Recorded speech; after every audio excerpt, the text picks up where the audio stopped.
Hey there, it's Christina with Christina's Compassionate Planning. I'm a pre-planning advisor and a veterans burial benefits specialist. I want to talk to you today about the agent to control disposition.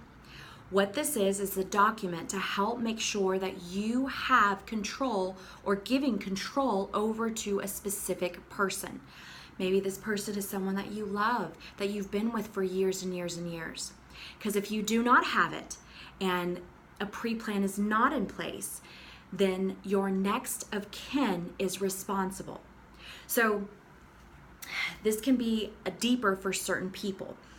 I worked the LGBT Pride Festival a couple weeks ago, which is a wonderful day of love and compassion.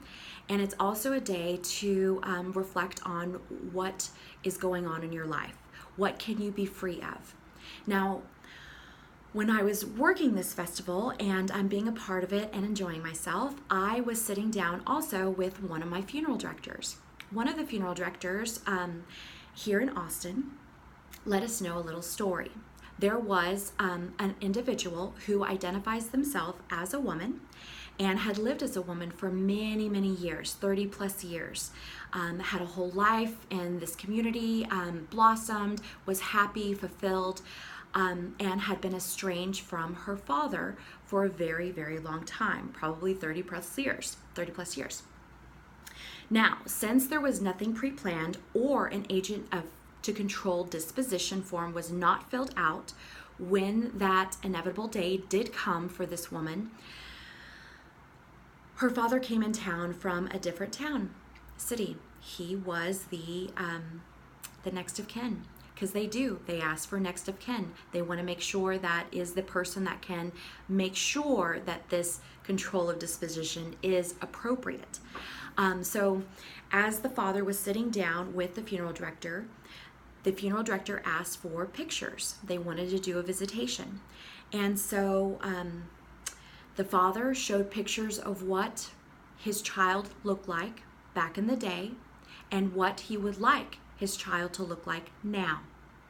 And so when that day came for the visitation, this woman looked entirely different. Her head was shaved, she was wearing a suit, and all her community, loved ones, and families, friends that she had created over these past 30 years did not recognize her, did not feel that she was honored the way she would have wanted. In your heart, do you feel, are you going to be honored the way you choose?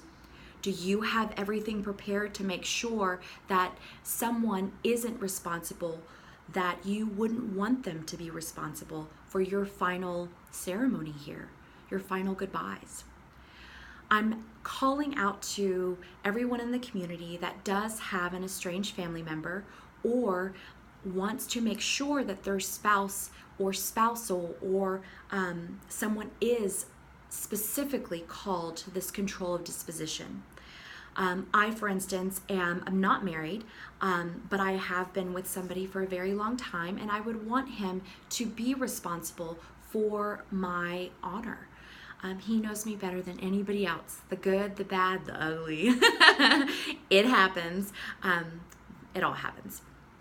And he knows how to honor me. I have my plan in place, so everything is put in my writing, how I want to be remembered and how I want things to go. And the reason I did that is to make sure that no one is scrambling to try to figure things out.